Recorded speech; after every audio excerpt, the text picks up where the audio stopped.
I mean, bears are so foreign to us here. And people talk about the size of grizzlies and all that type of stuff. Like people just don't sort of. Are we talking like 10-foot tall? Oh, they're giant. That bottom eave, which the viewers can't see, but they're taller than you, and you're a big lanky bastard. Fucking hell. Yeah. What is when you get home and you tell Kim about it, your wife? Like, how does that make her? I think in the early days, she used to freak. You know, when I'd tell her those sorts of stories. And she's just so used to them now that she's just like... Part and parcel. Oh, yeah. Yeah. Yeah. That's crazy. Yeah. A couple of years ago, not this last recent trip to New Zealand, but a couple of years ago, I was at the point where I had to either drop my backpack or I was going to fall about 300-400 metres. There's 2 New Zealand stories that I want to hear, because you've told me both of these maybe a year ago. Yeah. And they're insane. Like the bear story, people have heard that before, and that's pretty insane. But New Zealand, for a lot of people, you know, they think of New Zealand as just like similar to here, but it's not. Oh, it's completely different. It's fucking Mordor. Yeah. You know? It's Alps, straight out of the ocean, just fucking Alps. It's crazy. Like you fly over it, and Zach and I, when we went over there, you fly over it, it looks like you're flying over. And when we flew over Switzerland as well, it's the same place. Yeah. It's just crazy. It's like a carbon copy. And what do you hunt? What do you hunt in? Tahr and chamois, so they're an introduced species. I go over red deer as well, but most of the risk is in like the Westlands, you know, so South Island, and it's hunting the tahr and chamois because they love those Alps, and horrible country, like not horrible, but as in it's really hard to walk around on it, most of it. So most people get a helicopter in, they'll fly to the top, and then you sort of hunt the tops, and then get a helicopter out. And that's probably the smartest way to do it, unless you know the country really well in the spot. But the whole idea behind that is a lot of the dangers getting to somewhere, because it's like, you know, that's where you want to get to. There's only so many routes, and you've got to climb it, then you've got to climb back down. And the weather's harsh as well. So, and there's risk with a helicopter as well, because once you get at the tops, it's like that, you know, you can fall on one side, you know, and a metre fall might turn into not stopping for 400, 500, 600 metres to the bottom sort of thing. There's cases where helicopters, there was one guy a couple of years ago, they dropped them off at a cabin and they literally hopped out of the helicopter, and the guy started sliding on the ground there and just kept going, mate. What, the helicopter slid or the dude? No, the dude when he hopped out. Oh, wow. Just slipped right there at the cabin and then kept going. Oh, fuck. So it's hardcore country. Yeah. But I usually like to... There's a bit of romance between me and just the hiking part, you know. Okay. So just the hike up and the hike out's a cool part of it, you know. So I always like to just start from the bottom and then go to the top and through the top and then come down a different way if I can, you know, just for the sake of exploring country. But anyway, this one trip I was really struggling to get onto the chamois it was. And I walked into an area that I didn't really know very well, got a bit of local knowledge on how to get in there and out. And I walked up there and they'd had a really bad storm. And I camped up there for 5 or 6 nights, I think, up in the tops. And when we had this really bad storm, it made it really difficult to go back the way that I came. So climbing up is one thing. So you got everything you need on your backpack. So you got a big heavy backpack on as well. Climbing up's one thing, but going down's another, because when you're going forward, you're seeing it all as you go. When you're going back, you're blind to most of it, you know. And anyway, I pulled out a map and I studied the map, and it showed a much more gradual contour down the mountain, a different way, into like a stream that would lead down into the river, and then I could follow the river back out to the road. And I got there and I was walking and got like crampons on, which is like spikes on the bottom of your boots. Ice axe, and constantly going and going and going. What happens with these crampons if there's snow is the crampon will crush and compact the snow, and then your spikes aren't going into solid ground anymore, they're sitting on snow. Just soap. And I didn't know, but I was on top of a glacier, so underneath was all blue ice, completely blue ice, but it had this much snow on top of it. And as I was walking, the crampon jammed up, wouldn't hook onto the snow, and I started sliding, and I ended up getting the ice axe in. Couldn't go back up, and then I knew that I could drop over a cliff and fall onto like big powdery snow, but there was definitely no way I could go back that way if I did it. So I sort of let myself go, and I got to this edge, ended up throwing my backpack off this little edge, like you're only talking 10 metres or so. It landed in real powdery not a little snow. edge. How is that a little edge? It's little enough. 10 metres. When I tell you the rest of the story, it's little enough. Fuck me, Dad. I went on the 10-metre platform in the Lambton pool once and shit myself. I had to climb back down. Sorry, go on. Yeah. Anyway, I ended up going over myself, and I did it pretty gracefully, where I sort of hit the side of the slope and then slid the rest of the way into the snow. But then that was it. There was only that way that I didn't know, other than a map with contour lines on it. And anyway, I started hiking down in there, and it's really hard to see. It's like all cloudy. It's still snowing and everything like that. And as I was dropping in there, it just actually got worse and worse. It was the complete opposite. It got steeper and steeper. And I dare say a lot of that country had been swept away in the last few years since that map had been done. That's what put me off so much. Because you'd see there was big rocks and boulders and everything out of the mountain.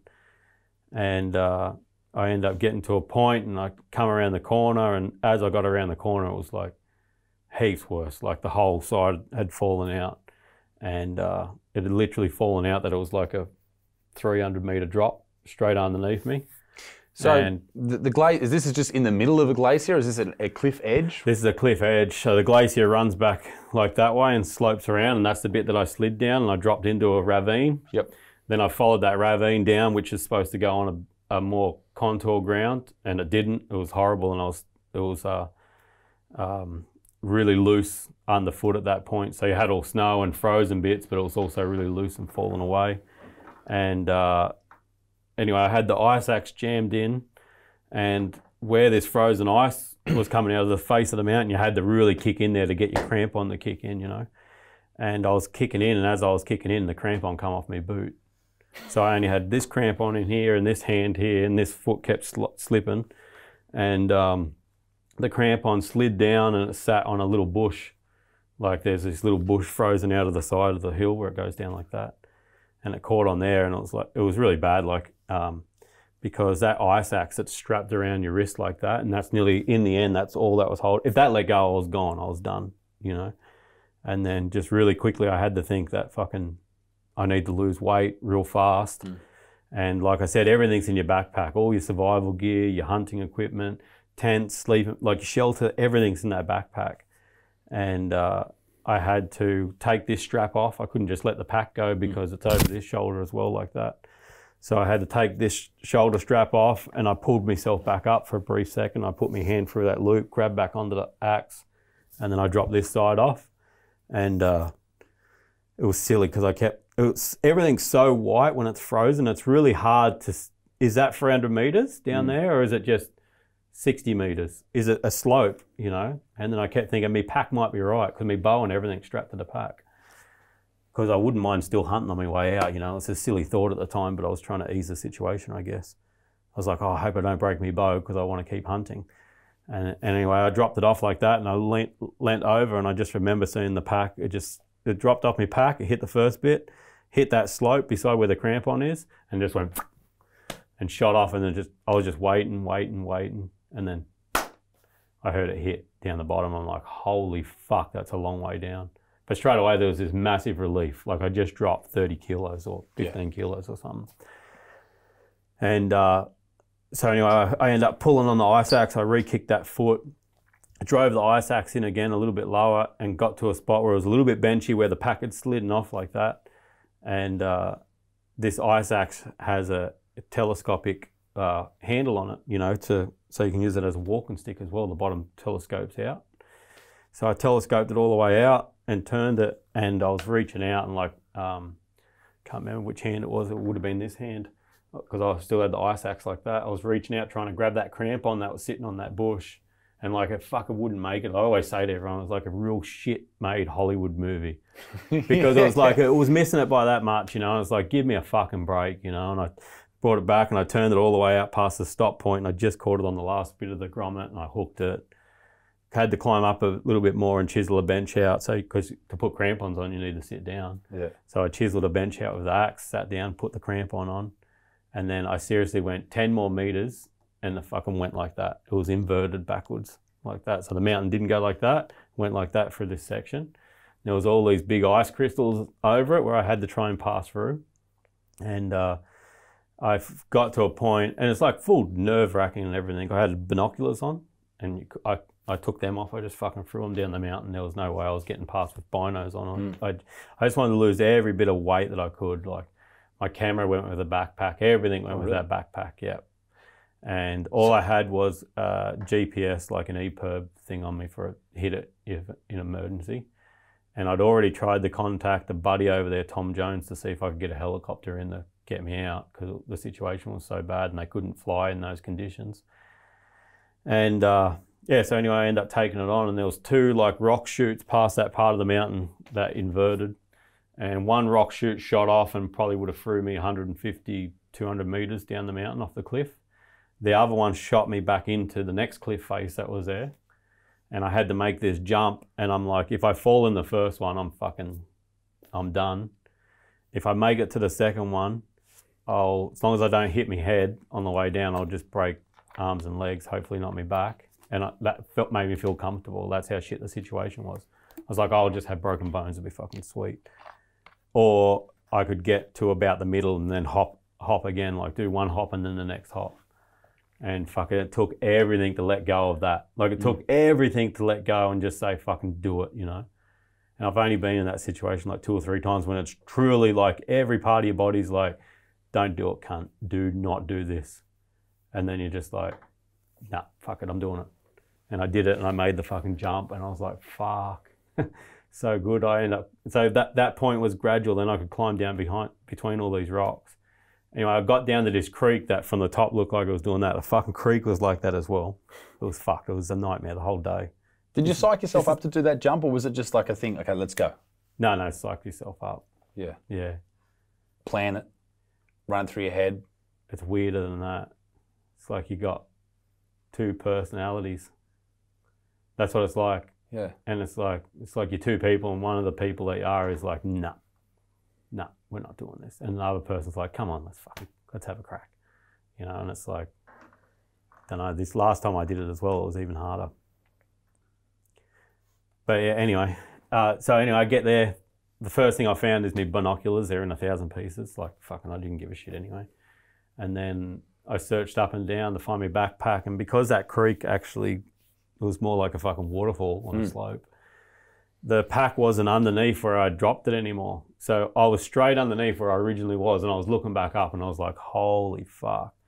And I'm actually in the rain now. I'm lower, so it stopped snowing where I am. It's starting to rain. And anyway, so I'm there, I'm soaking wet, and I'm looking for my pack, and I'm like, fuck, it's not here. Like, it hit here somewhere. And then I found the bow in bits and pieces, and then I kept tracking down further and further, and eventually picked up camera gear and all sorts of stuff. Found the backpack, and when I found the backpack, it was a relief too.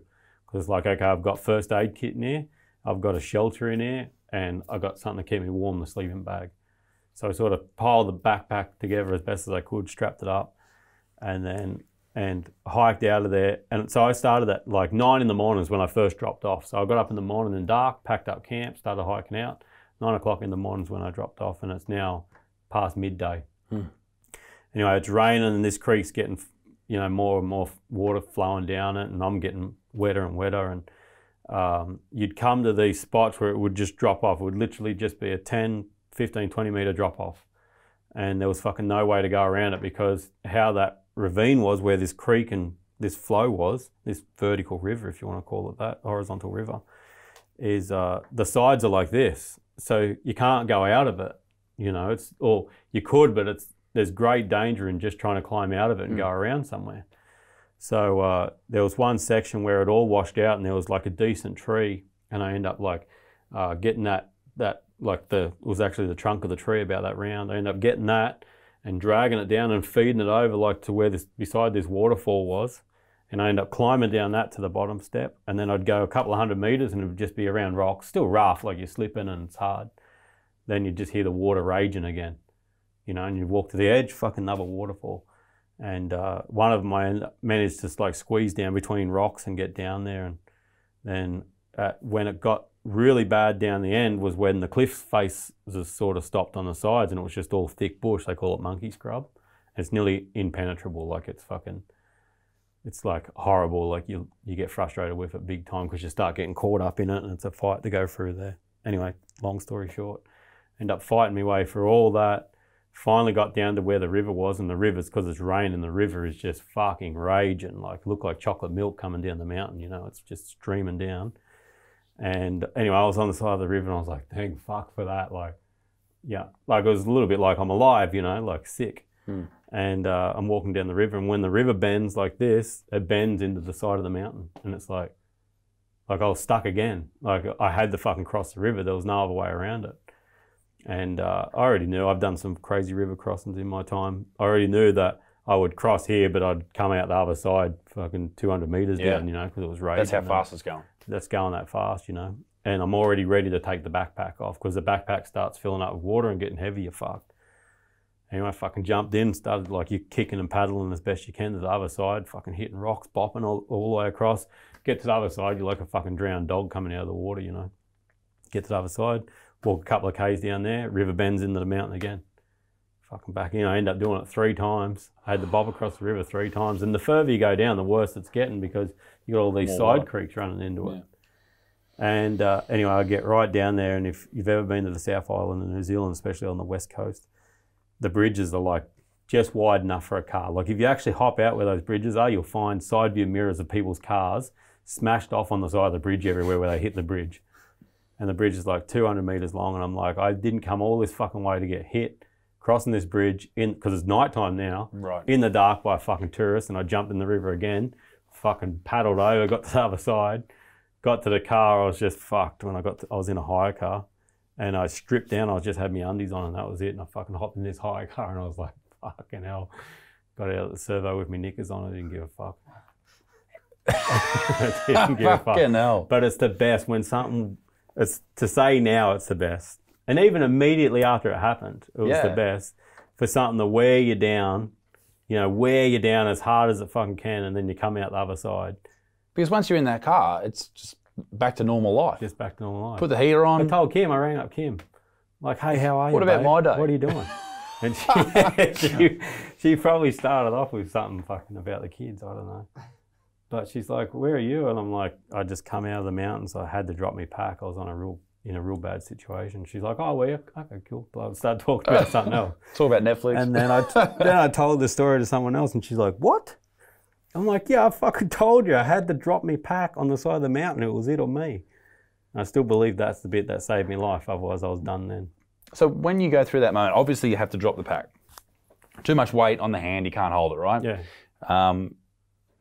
Are you at that point where you're thinking, hang on, all my shelter's in here, I'm going to die anyway? Or were you confident that you could get from there to the car? No, it's a puzzle, and you just put that piece together when you can. Yeah. Just put the first piece in first, you know, and the first deal with piece that later. was, I'm dead if I don't drop my pack. I'm fucking going. Like this, that hand was fucked. My whole arm, my whole shoulder was just dead, you know. And you put that part of the puzzle together first. I think there was a quick thought that everything in here is replaceable. Sure. I think that was part of the thought, you know, and then it's silly. I don't regret it, but I do regret, because I lost my camera. When I dropped my pack, my camera just exploded and I lost everything on it. And I had such cool video and stuff on that camera. It's the silliest thing, you know, and that's one of the things. But that's why you do all these things. Yeah, fuck it. You know, this is your life. This is your living. You know, this is why you do all. It's like any job. You know, you risk certain things for a certain reward, and that's why you do it. I mean, seems like all the best things come with that little bit of risk. There has to be risk if you're going to do anything. It's like good life's almost like owning the business. There's risk in owning the business. Sure. But if you're successful and you run it right, what you gain out of it is essentially doing what I do. Like feel like I'm retired, or I'm at least semi-retired, because I've got a business, my own business, that supports me when I go and do these things. These missions don't fucking, you know, they don't pay for themselves. Like I pay for them all, obviously. And essentially it's a little bit like that. It's like, yeah, there's a bit of risk involved, but fuck, it's awesome on the other side.